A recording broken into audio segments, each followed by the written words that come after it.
শুভ সকাল বন্ধুরা, আপনারা সবাই কেমন আছেন? আশা করছি সবাই খুব ভালো আছেন এবং সুস্থ আছেন। তো আপনাদের আশীর্বাদে আমরাও সবাই খুব ভালো আছি, সুস্থ আছি। তো এখন এই ঘড়িতে সকাল 8টা সাড়ে 8টার মতো হবে। তো আজকে আকাশটা অন্যান্য দিনের তুলনায় একটু পরিষ্কার আছে, কারণ কদিন ধরেই টানা বৃষ্টি হয়ে যাচ্ছে ঝিরঝির করে। তো আজকে সকালটা দেখি আকাশটা পরিষ্কার আছে আর বৃষ্টিটাও হচ্ছে না।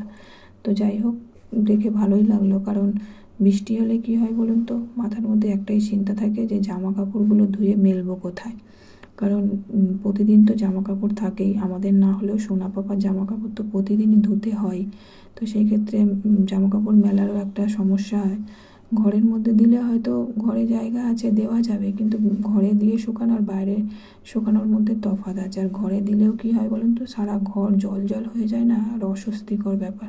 এমনিতেই এখন বর্ষাকাল, চারিদিক মানে ড্যাম পড়ছে, জল স্যাঁত স্যাঁত করছে, আর তার মধ্যে যদি এই জামা কাপড়ের জলগুলোও পড়ে তাহলে একদম বিচ্ছিরি কাণ্ড।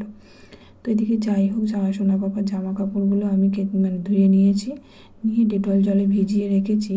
তারপরে চলে এসেছি এখানে ব্রাশ করে নেব। যতক্ষণ ব্রাশ করব ততক্ষণ ওই জামা কাপড়গুলো ডেটল জলে ভেজানো থাক। তারপর ওইগুলোকে আমি তুলে নিয়ে বাইরেটা একটু মেলে দেবো, কারণ এখন আকাশটা একটু পরিষ্কার আছে, বৃষ্টি হচ্ছে না। তো তাড়াতাড়ি করছি দেওয়ার জন্য, কারণ একটু জল ঝরে গেলে তারপর আমি আবার ঘরের মধ্যে নিয়ে চলে আসব। তো এদিকে দেখুন, বলতে বলতেই আকাশ সেজে গুজে চলে এসছে। আকাশটা পুরো মেঘ করে এসছে, কালো হয়ে এসছে, আর এদিকে হাওয়াও বইছে। মানে কখন বলতে বৃষ্টি নেমে আসবে। তো যাই হোক, তার মধ্যে আমি এখানে জামা কাপড়গুলো দিয়ে দিচ্ছি একটু জলটা ঝরানোর জন্য, কারণ জল ঝরে গেলে তারপর আমি ঘরে নিয়ে এসে দিয়ে দিলে পাখার হাওয়ায় শুকিয়ে যাবে।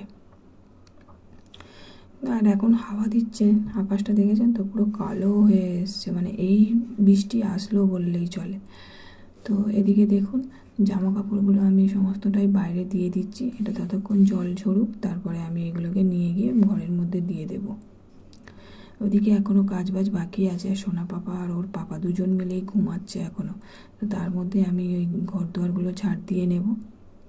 তো এদিকে প্রথমে আমি চলে এসে আমার শাশুড়ি মায়ের ঘরটা ঝাড় দিয়ে নেব, তারপর ডাইনিং রুমটা দেব। আমার ঘরটা আমি এখন দেব না, কারণ যেহেতু ওরা ঘুমাচ্ছে, তো সেই ক্ষেত্রে এখন দেব না, কারণ বিছানা টিছানা তুলে নিয়ে তারপর দেব, কারণ এখন দিয়ে দিলে তারপর আবার পরে দিতে হবে। তো এদিকে দেখুন, বলতে বলতেই সোনা পাপা উঠে পড়েছে। এখন ওই 8:30 9টার মতো হবে। তো ও সকালবেলা একবার উঠেছিল, উঠে খেয়ে দিয়ে আবার শুয়ে পড়েছে, মানে সকালে 6টা 6:30 নাগাদ একবার উঠেছিল। যেহেতু সারা রাত ওঠে না, সেই কারণে ভোরের দিকে একবার উঠে ওই খেয়ে দিয়ে আবার ঘুমিয়ে পড়ে। তো এদিকে দেখুন, ওর ঠাকুমার কাছে আছে, আমার এদিকে চা খাওয়া হয়নি, ব্রাশ করেছি অনেকক্ষণ, তো চা খাইনি, এদিকে চলে এসেছি চা খাবো বলে। তো এখানে চা নিয়ে বসে পড়েছি, দেখি বিস্কুট শেষ হয়ে গেছে।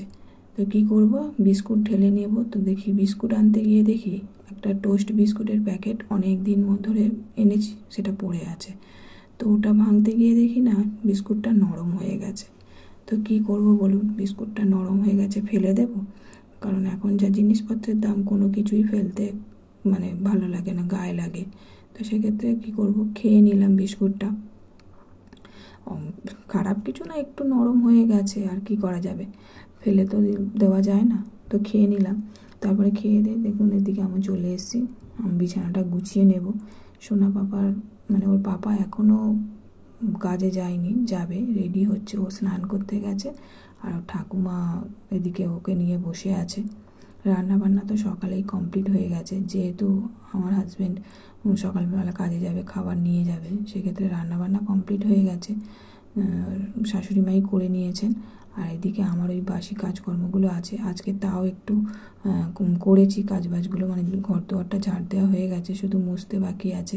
আর এদিকে এখনও কাজ আছে, নেই বলবো না, কারণ ও সোনা পাপার খাবার রেডি করতে হবে, ওকে স্নান করাতে হবে, সেগুলো তো আছেই। তো এখন ও অনেকক্ষণ খেয়েছে, সেই 6টার সময়, তো এখন ওর আবার খাবার টাইম হয়ে গেছে। তো আমি এখানে তাড়াতাড়ি করে বিছানাটা গুছিয়ে নেব, নিয়ে ওকে আবার খাইয়ে দেবো।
তো এদিকে আমার বিছানাটা গোছানো হয়ে গেছে কথা বলতে বলতে। তো এদিকে সোনা বাবার খিদা পেয়ে গেছে, ও কান্নাকাটি করছে, তো ওর জন্য দুধ বানাচ্ছি, ওকে দুধ খাইয়ে দেবো, কারণ সে অনেক ভোরবেলা উঠে খেয়েছে। এখন আবার যেহেতু 9:30 ওই 10টার মতো বাজে, তো ওর খিদা পেয়ে গেছে, ওকে খাইয়ে দিয়েছি, খাইয়ে ওকে ব্রেস্ট ফিডিং করে ঘুম পাড়িয়ে দিয়েছি।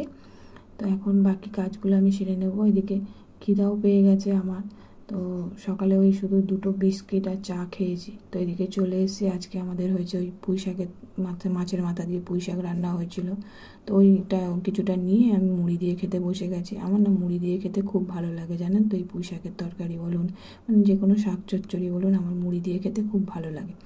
তো এদিকে দেখুন আমার খাওয়া হয়ে গেছে, তো চলে এসেছি, যেহেতু সকালে আমি বলেইছিলাম যে আমার ঘরটা ঝাড় দেওয়া হয়নি, তো ওখানে এখন ঘুমাচ্ছে, আমি আমার ঘরটা ঝাড় দিয়ে নেব, নিয়ে ঘর দুয়ারগুলো মুছে নেব। তো এখন আরও কাজ বাকি রয়েছে, ও ওঠার আগে ওর খাবারটা রেডি করতে হবে, আর এদিকে ঘর দুয়ারগুলো পরিষ্কার করতে হবে, ওকে স্নান করাতে হবে, আর ওদিকে বাইরে জামা কাপড়গুলো মানে মেলে দেওয়া আছে। তো এই যে দেখুন আকাশটা আবার মেঘ করে এসছে, এই বলতে বৃষ্টি নেমে যায়। তো এই জামা কাপড়গুলো অনেকটাই জল ঝরে গেছে, তো আমি এখন এগুলোকে নিয়ে ঘরে দিয়ে দেব, কারণ একবার বৃষ্টি এসে গেলে তারপরে আমি তুলতে পারবো না। ওদিকে সোনা পাপা এখন ঘুমাচ্ছে, এর মধ্যেই তুলতে হবে, ও উঠে গেলে তারপর ওকে নিয়ে আমি আর তুলতে পারবো না, আর ওকে একা রেখেও আসতে পারবো না, ঘরে একা আছে, আর কেউ নেই।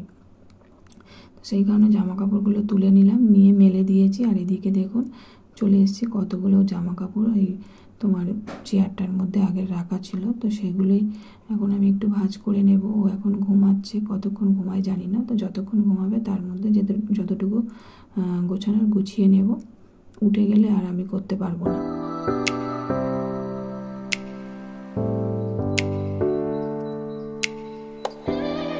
তো এদিকে দেখুন আমার জামা কাপড়গুলো গোছাতে গোছাতে আর ও এদিকে উঠে পড়েছে, উঠে খেলা করছে।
খাটের একদম সামনে চলে এসছে। এই যে খাটের যে স্ট্যান্ডটা আছে না, বা এইটাকে ওই চুরির সাহায্যে ওই বাজাবে, জানেন তো।